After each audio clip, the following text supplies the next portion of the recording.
Assalamualaikum warahmatullahi wabarakatuh. Yang terhormat Bapak Agus Setiawan selaku dosen pembimbing, yang terhormat tim penguji. Perkenalkan, saya Gita Triantika, mahasiswa Master Manajemen Universitas Gadjah Mada Kampus Jakarta, akan mempresentasikan hasil penelitian saya yang berjudul Ekonomi Sirkular sebagai Strategi Keunggulan Bersaing pada Ekspor Minyak Atsiri PT XYZ.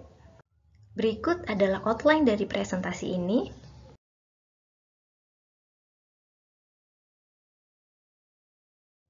Latar belakang penelitian.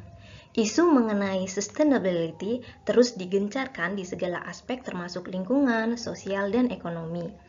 Hasil studi dari Boston Consulting Group dan World Business Council for Sustainable Development, keduanya menunjukkan bahwa perusahaan yang menerapkan prinsip ESG atau Environmental, Societal, and Governance memiliki margin penilaian yang lebih tinggi, terbukti lebih resilient di saat menghadapi krisis pandemi COVID-19, serta lebih unggul performance daripada pesaing yang tidak fokus pada penerapan ESG. Penerapan prinsip ESG ini sejalan dengan tujuan SDG, yaitu Sustainable Development Goals. SDG semakin ditingkatkan untuk meningkatkan kesehatan masyarakat dan keamanan lingkungan. Dan ekonomi sirkular menjadi konsep bisnis yang sejalan dengan tujuan SDG, sehingga tren penggunaan model bisnis ekonomi sirkular juga terus meningkat, karena model bisnis linear sudah dianggap tidak efektif lagi dalam mendukung terwujudnya tujuan SDG. Strategi ekonomi sirkular berpotensi untuk dapat mendorong dalam memitigasi dampak dari perubahan iklim. Namun, terjadi kesenjangan yang sangat besar antara target penerapan ekonomi sirkular dengan prakteknya. Menurut Circularity Gap Report tahun 2021, terjadi penurunan dalam penerapan sirkularitas di dunia sebesar 8,6% dari tahun 2018 ke 2020, sehingga target SDG terhadap nilai penerapan sirkularitas dinaikkan. Model bisnis ekonomi sirkular memiliki keunggulan karena dapat memberikan citra produk yang dihasilkan lebih ramah lingkungan dan meningkatkan citra positif perusahaan, serta dapat memberikan keuntungan bagi perusahaan dari segi ekonomi. Ekonomi sirkular adalah sebuah konsep ekonomi dalam alur lingkaran tertutup. Pelakunya berusaha untuk menggunakan sumber daya, bahan baku, maupun produk jadi yang bisa dipakai ulang untuk selama mungkin dan menghasilkan sampah atau limbah seminimal mungkin. Dalam konsep ekonomi sirkular, menerapkan prinsip 5R, yaitu reduce, reuse, recycle, recovery, dan repair. Ekonomi sirkular saat ini dianggap sebagai panduan dalam menerapkan model bisnis yang berkelanjutan, dan sudah menjadi mandatori di beberapa negara maju seperti Eropa dan Amerika. Di Indonesia, ekonomi sirkular masuk dalam Rancangan Anggaran Nasional atau RAN dan Prioritas Rencana Pembangunan Jangka Menengah Nasional atau RPJMN tahun 2020 hingga 2024. Dan target di tahun 2030, penerapan ekonomi sirkular dapat menghasilkan PDM sebesar 500 hingga 600 triliun, mengurangi limbah di sektor sebesar 18 hingga 50%, dan menciptakan lapangan kerja sebanyak 4,4 juta. Tren permintaan minyak atsiri di pasar internasional diperkirakan akan terus mengalami kenaikan dari 9 miliar USD pada tahun 2021 ke 18 miliar USD pada tahun 2028 dan tumbuh pada 9,57 CAGR. Hal ini memberikan peluang yang sangat besar kepada perusahaan yang bergerak di industri minyak atsiri untuk dapat melakukan ekspor. Di Indonesia, selama 5 tahun terakhir memiliki tren ekspor minyak atsiri yang terus meningkat. Hingga April 2021, nilai ekspor minyak atsiri mencapai 83 juta US dollar dengan pertumbuhan sebesar 15,5% years of years. Namun, industri minyak atsiri dianggap tidak ramah lingkungan karena terlalu mengeksploitasi sumber daya alam dan menghasilkan banyak limbah produksi. PT XYZ merupakan perusahaan yang memproduksi minyak atsiri dengan menerapkan prinsip keamanan lingkungan, yaitu dengan melakukan budidaya organik dan pengolahan limbah zero waste.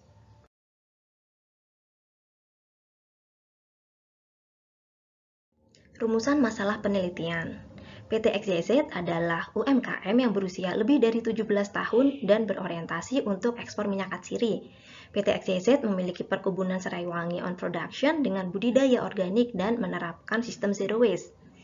Namun, PT XYZ ini belum berhasil dalam melakukan ekspor minyak atsiri meskipun sudah melakukan beberapa hal seperti melakukan promosi melalui website, mengikuti pameran, hingga menjadi partisipan dalam program pendampingan ekspor, baik yang diadakan oleh Kementerian Perdagangan maupun Kementerian Perindustrian kerjasama dengan pemerintah Belanda. Dan pada tahun 2021, PT XYZ beralih ke model bisnis ekonomi sirkular. Dengan menerapkan ekonomi sirkular, pengelolaan limbah zero waste, serta besarnya peluang permintaan dari pasar minyak atsiri dunia, maka PT XYZ berharap dapat memiliki keunggulan bersaing dan segera dapat melakukan ekspor minyak atsiri. Berikut adalah data dari ekspor objektif dari PT XYZ. Menurut timeline, antara 1-5 tahun ke depan, PT XYZ mempunyai target untuk ekspor mencapai hingga 1.500.000 USD. Dan tren pendapatan pada tahun 2020 juga terus meningkat, namun seluruh pendapatan ini didapat dari pasar lokal. PT XYZ juga mempunyai rencana pertumbuhan pendapatan melalui channel fokus ekspor yang terus meningkat dari tahun 2022 sebesar 10% mencapai 50% di tahun 2026. Penelitian ini memiliki 3 pertanyaan. Yang pertama, mengapa PT XYZ masih mengalami kesulitan dalam melakukan ekspor minyak atsiri dan apa saja kendala yang dihadapi serta mengapa kendala tersebut masih dialami oleh PT XYZ dalam melakukan ekspor minyak atsiri. Kedua, mengapa PT XYZ memilih model bisnis ekonomi sirkular? Dan ketiga, apakah model bisnis ekonomi sirkular dapat memberikan keunggulan bersaing pada PT XYZ untuk dapat menembus pasar ekspor minyak atsiri? Berikut adalah gambar kerangka penelitian yang saya gunakan. Metode penelitian yang digunakan yaitu studi kasus dalam bentuk penelitian kualitatif deskriptif dengan pengumpulan data primer melalui wawancara dengan narasumber internal perusahaan dan narasumber dari eksternal perusahaan yang berasal dari akademisi dan Ketua Dewan Atsiri Indonesia. Lalu metode analisis yaitu menggunakan secara kualitatif dengan menganalisis faktor lingkungan eksternal dan faktor lingkungan internal. Selanjutnya hasil penelitian dan pembahasan. Pembahasan pertama yaitu analisis faktor lingkungan eksternal menggunakan pestle analysis. Dari faktor politikal dan ekonomi ini dilihat dari kondisi politik di negara tujuan ekspor dan kondisi ekonomi di negara tujuan ekspor seperti GDP, income per kapita, populasi, dan nilai tukar uang. Faktor sosial yang berpengaruh yaitu trend natural revolution dari teknologikal, adopsi teknologi mutakhir untuk meningkatkan mutu minyak atsiri. Dari faktor environmental, isu mengenai pengelolaan limbah produksi minyak atsiri, budidaya organik dan ethical sourcing, serta dari legal yaitu persyaratan dokumentasi legal maupun non-legal untuk ekspor. Analisis faktor lingkungan eksternal yang kedua yaitu menggunakan Porter's Five Forces Analysis. Pada industri rivalry termasuk kategori tinggi, tingkat persaingan di industri minyak atsiri tinggi terutama jika hanya menjual produk crude oil, maka perusahaan akan sangat bersaing di harga. Bargaining power of buyer termasuk dalam kategori tinggi, masing-masing buyer memiliki spesifikasi produk sendiri yang sangat ketat harus dapat dipenuhi oleh produsen dan disesuaikan dengan industri manufakturnya seperti farmasi, flavor and fragrance, beverage, aromatherapy, cosmetic and toiletries, dan lainnya. Trade-off substitute rendah karena meskipun ada produk substitusi namun buyer tetap memilih menggunakan produk minyak atsiri murni karena adanya trend natural revolution. Trade-off new entrant termasuk dalam kategori sedang, industri minyak atsiri masih sangat atraktif untuk dimasuki karena memberikan margin keuntungan yang besar. Namun sulitnya akses pasar dan tingginya modal menjadi hambatan masuk ke industri ini. Bargaining power of supplier rendah, jumlah supplier dan petani penyuling banyak, sehingga daya tawar dari supplier ini menjadi sangat rendah dan harga ditentukan oleh pembeli. Berikutnya, analisis faktor lingkungan internal. Hasil dari analisis internal telah mendapatkan konfirmasi dari narasumber eksternal, yaitu Ketua Dewan Atsiri Indonesia dan akademisi yang concern pada penerapan ekonomi sirkular. PT XYZ memiliki citra yang sangat kuat karena memiliki sejarah yang panjang, juga saat ini menjadi pionir dalam penerapan model bisnis ekonomi sirkular di industri minyak atsiri Indonesia. Kedua hal ini masuk memenuhi semua kriteria dari analisis FRIN, yaitu valuable, rare, inimitable, dan non-substitutable. sehingga menjadi core competence perusahaan untuk mewujudkan sustainable competitive advantage. Hasil dari analisis SWOT ini juga sama dengan hasil analisis Friend yang menunjukkan bahwa citra perusahaan model bisnis ekonomi sirkular menjadi kekuatan terbesar PT XYZ. Namun perusahaan memiliki kelemahan dalam manajemen sumber daya manusia dan manajemen keuangan, sehingga tidak fokus serta sulit dalam mewujudkan rencana strategis perusahaan. Adanya peluang ekspor yang semakin besar seiring dengan terus meningkatnya permintaan minyak atsiri global belum dapat dimanfaatkan oleh PT XYZ karena belum memenuhi dari dokumentasi baik legal maupun non-legal. Berikut adalah gambaran penerapan ekonomi sirkular di PT XYZ dengan prinsip 5R. Reuse, penggunaan packaging yang dapat digunakan kembali sesuai standar internasional CLP, Classification, Labeling, and Packaging. Recycle, mengolah limbah padat serai wangi menjadi kertas dan media tanam jamur. Limbah cair digunakan untuk produk household cleanser yang bernilai ekonomi. Reduce, mengurangi penggunaan bahan bakar kayu menggunakan limbah serai wangi kering. Recovery, budidaya serai wangi secara organik tanpa menggunakan pupuk kimia dan pestisida.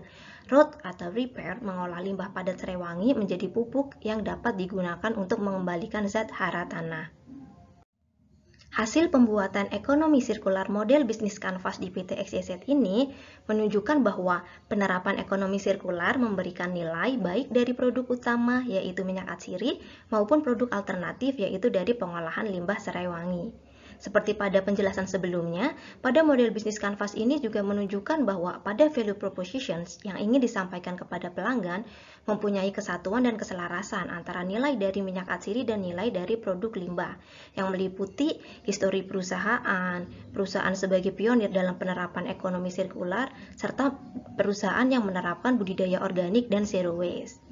Keduanya juga memberikan sustainability benefit, yaitu pada nilai dari minyak atsiri, meningkatnya peluang kerjasama dengan perusahaan yang concern pada isu lingkungan, serta pada nilai produk limbah menjadi produk alternatif yang bernilai ekonomi dan menghasilkan sustainable income. Penerapan ekonomi sirkular sangat berpotensi besar untuk dapat menjadi strategi keunggulan bersaing agar PT XYZ dapat menembus pasar ekspor minyak atsiri. Namun, beberapa hal berikut harus dilakukan terlebih dahulu. Pertama yaitu melakukan promosi dengan menonjolkan citra perusahaan yang menerapkan model bisnis ekonomi sirkular. Lalu melengkapi dokumen baik legal maupun non-legal, baik yang dibutuhkan di dalam negeri maupun di negara tujuan ekspor. Lalu melakukan pengembangan pengelolaan limbah menjadi produk yang bernilai ekonomi sehingga menghasilkan sustainable income. Simpulan dari penelitian ini, yang pertama, PT XYZ belum memiliki kelengkapan dokumen ekspor seperti PEB, sertifikat pendukung seperti GMP dan HACCP, sehingga sulit melakukan ekspor. Kendala tersebut masih dialami karena kurangnya manajemen sumber daya manusia. Kedua, PT XYZ beralih ke model bisnis ekonomi sirkular untuk menangkap peluang dari tren peningkatan permintaan minyak atsiri dan penerapan ESG. Ketiga, PT XYZ menjadi pionir dalam penerapan ekonomi sirkular di industri minyak atsiri Indonesia, sehingga dapat memberi nilai tambah pada citra positif perusahaan, serta dapat memberikan sustainable income dari produk alternatif yang dihasilkan. Saran yang dapat saya berikan yang pertama, perlu dilakukan penelitian lanjutan mengenai penerapan ekonomi sirkular di PT XYZ menggunakan metode kuantitatif. Kedua, PT XYZ perlu untuk fokus dalam menjalankan strategi bisnis dan memilih untuk memprioritaskan pengembangan produk alternatif atau fokus pada ekspor minyak atsiri terlebih dahulu. Ketiga, negara tujuan ekspor yang dapat dipilih untuk entry market yaitu Eropa seperti di Belanda atau Inggris karena tren permintaan minyak atsiri di sana selalu meningkat, serta negara tersebut sangat concern pada penerapan ekonomi sirkular. Baik, demikianlah presentasi tesis saya. Terima kasih sudah menyimak dan mohon maaf apabila ada kekurangan dalam penyampaian saya. Saya akhiri presentasi ini dengan mengucap Alhamdulillahirabbil alamin. Semoga penelitian ini memberikan manfaat. Wassalamualaikum warahmatullahi wabarakatuh.